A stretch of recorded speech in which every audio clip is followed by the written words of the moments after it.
Many people in Michiana watch what's going on in Flint and wonder, is there lead in my water pipes? I've talked to area water departments and the answer is yes. It was common for municipal water lines installed in this country years ago to be made of lead, and many of them are still in use today. But keep in mind, Flint's problem was with untreated contaminated river water that leached the lead into their water supply. Around here, there is a different source of lead that is a larger concern: lead-based paint. I've reported on this subject for 20 years, and I've met a number of families who had to take immediate action due to high lead levels. I met the Hunt family 6 years ago after all 4 of their children were found to have elevated levels of lead in their blood. Since lead is especially dangerous to very young children, I was eager to see how their boys are doing now.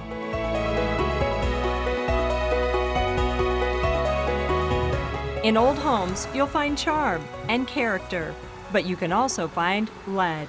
It was a popular additive in household paint when the Hunt home was built in the 1920s. Lead wasn't banned from paint until 1978.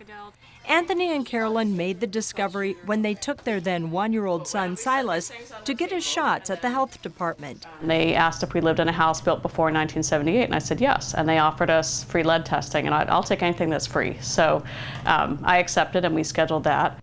It came back positive for lead poisoning.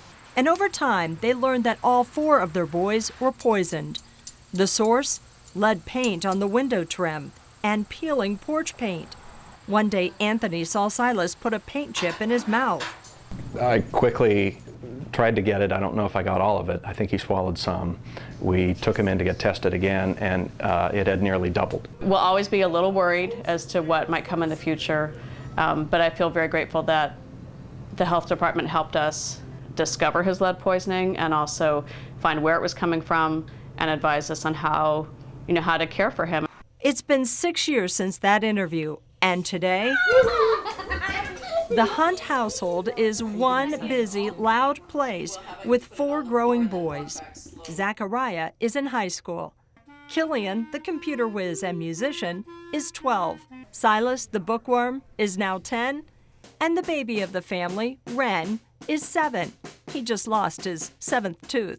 This one, this one, this one, and this one, this one, this one, and this one. Ren was just a baby, but the other boys were older. I didn't know what lead was. But Killian was aware that something was wrong. I would stand on something in front of my dresser and try to open them to see the outside world and feel the air. That would get him in trouble. The friction of opening windows could cause lead dust. It makes dust you can see, but it also makes lead dust you can't see. And that's the kind of thing that then your kids breathe in, or it gets on their toys, or it just gets everywhere. So they worked hard to remove it.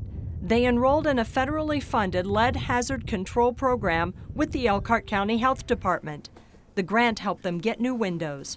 We're going to need a few more multi-million-dollar grants to address all the lead in Elkhart County. Carrie Brunson is the lead specialist for the Elkhart County Health Department. The positive is Elkhart County has received $5.5 million to remediate homes with lead-based paint. We've remediated 320 homes. We did that in 6 years, so that was pretty awesome. The Hunts limited their lead exposure and fed their kids nutritious meals. Foods rich in calcium and iron can help combat the effects of lead on the developing brain. So what about neurological delays? Well, thankfully, the Hunt boys are doing fine.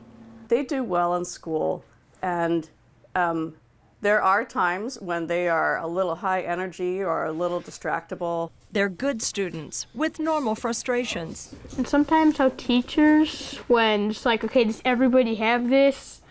They ask just a few people, and it's they move on, but some people don't understand it, usually me. I guess I'm not good at math. Anthony says they'll never truly know the academic impact. The more they were poisoned each time, did you lose a couple of IQ points? What does that mean? I mean, that's very vague and difficult to try to describe. What's important is it was caught. What's important is that, we learned how, and that we have spent then a number of years trying very hard to make sure that other people understand the risks. Risks that remain, just like the old homes in Michiana. When 3/4 of the stock of all the housing in Indiana is still homes that were built before 1978. It's still going to be there. And remain a danger to families. Brunson says they're currently managing 8 cases of children with lead poisoning from just this past year. Elkhart County, along with other counties in our viewing area, offer free lead testing for young children. It's a simple finger prick. Check with your area health department to schedule an appointment. Again, it's free. You can also contact your health department if you have concerns about your water quality. Now, there are water filters that you can purchase for as little as $25 that can remove lead and other contaminants from your drinking water. And we have a link to more information on the filters at our website, WNDU.com. Just click on the big red bar.